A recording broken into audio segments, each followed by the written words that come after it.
আমার নতুন স্বামীর কী নাম সেটাও জানি না, শুধুমাত্র ঘুম থেকে উঠে বিছানা থেকে নামার সময় তার চেহারাটা দেখেছি। জরুলের সাথে তার চেহারার কোনো মিল নেই। আমি আমার রুমে গেলাম। কাজের মেয়েরা আমার রুমটা পরিষ্কার করে রেখেছে। আমি রুমে গিয়ে দেখি উনি কি যেন লিখছে। আমি কিছু বলিনি, আমার শাড়ি নিয়ে আমি বাথরুমে চলে যাই। জরুলদের বাড়িতে 3টা বছরের একদিনেও আমি কোনোদিন শাড়ি পরিনি, কারণ আমার শাশুড়ি চাইতো না আমি শাড়ি পরি। আর উনি পরলে কেমন করে কথা বলতো, এজন্য আমি শাড়ি পরতাম না। অথচ পেঁয়াজুর শালিকে জরুলের বউ করে আনার পর থেকে তাকে শাড়ি পরতে বলতো। আমার শাশুড়ি সেই মেয়েটিকে বলেছে শাড়ি পরার কথা। আমি এসব দেখতাম। আমি জরুলদের বাড়িতে যাওয়ার পর আমার শাশুড়ি একদিন আমাকে বলে, তুমি মেহমান এসেছো, মেহমানের মতো থাকো। আমি চুপ ছিলাম, কোনো উত্তর দেইনি।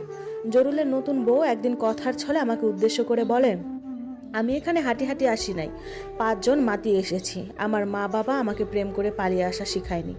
আমি আর উত্তরে বলি নাই, অন্যের ঘর নষ্ট করাটা শিখিয়েছে। চুপ ছিলাম, কারণ ঝগড়া করাটা আমার সাথে যায় না। আমি 3 বছরে যতটা কথা বলি নাই ততটাই মেয়েটা বলেছে, এবং জরুলের মায়ের সাথে তর্কে পর্যন্ত গিয়েছে। সেই ঘর থেকে একটা জিনিসও আমি আনি নাই। সব কিছু না হয় স্মৃতি হয়ে থাক। ওই বাড়িতে হাসি নামের একটা বউ ছিল, তা না হয় আমার সাজানো গোছানো জিনিসগুলোতে প্রমাণ থাকবে। জরুল যেন আমার জিনিসপত্রগুলো দেখে আর প্রতিদিন আমার কথা মনে করে। সত্যি বলতে জরুলকে ভালোবাসি, আজীবন বাসবো, কিন্তু তার সাথে সংসার আমি আর করতে চাই না, কারণ পরিস্থিতি আর সংসার করার মতো নেই। জরুলকে ছাড়া বাঁচাটা অনেক কষ্টকর আমার জন্য। মা খেতে ডাকছে আমাকে। এসব চিন্তা বাদ দিয়ে দুপুরে খেতে বসলাম। মা বাবা আর তিনি সহ সবাই একসাথে খেতে বসলাম। খাওয়ার মধ্যেও জরুলের কথা মনে পড়ে গেল। এমন দিন সত্যিই আমি চাইনি। বৃদ্ধ হতে চেয়েছি জরুলের সাথে। আমি রুমে এসে বসে রইলাম। তিনি এসেছেন আর আমাকে বলছেন, তোমার কি মন খারাপ? আমি তার মুখের দিকে তাকিয়ে আছি। আমি তো চাইনি জরুল ব্যতীত অন্য কোনো পুরুষকে স্বামী হিসেবে নিতে। আমি তো চাইনি অন্য কোনো স্বামীর সাথে একটা রুমে আবদ্ধ হতে। আল্লাহ বিচার করবেন যারা আমার ভালোবাসা থেকে আমাকে দূরে ঠেলে দিয়েছেন। আমি তার মুখের দিকে তাকিয়ে অনেক কান্না শুরু করে দিলাম। আমার কান্না থামছে না। তিনি আমার মাথা হাত বুলিয়ে দিলেন, চোখের পানি মুছিয়ে দিলেন। আমার মধ্যে যেন দুনিয়াটা ভেঙে পড়েছে এমন মনে হচ্ছে। আমি জরুল ছাড়া কিছুই চিন্তা করতে পারছি না। জরুল ছাড়া অন্য পুরুষ আমার চোখের পানি মুছতেছে। সত্যি ভাগ্য আমার ভীষণ খারাপ।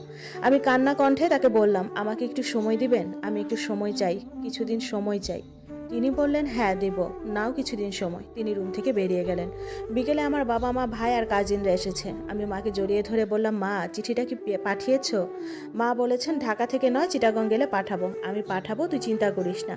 আমার মা বাবা আমাকে নায়র বা ফিরাফিরি নেওয়ার কথা বললে আমার শাশুড়ি মানা করেন। বলে বউ কোথাও দিব না, এখানে থাকুক, পরে বেড়াতে যাবে। আমার মা চলে যাওয়ার সময় আমাকে বোঝালো বাবা ভাই সবাই, আর বলল, ভাগ্য করে এমন ঘর পেয়েছিস, তাদের নিয়ে সুখে থাক। তারপর সবাই চলে যায় আর আমি একা।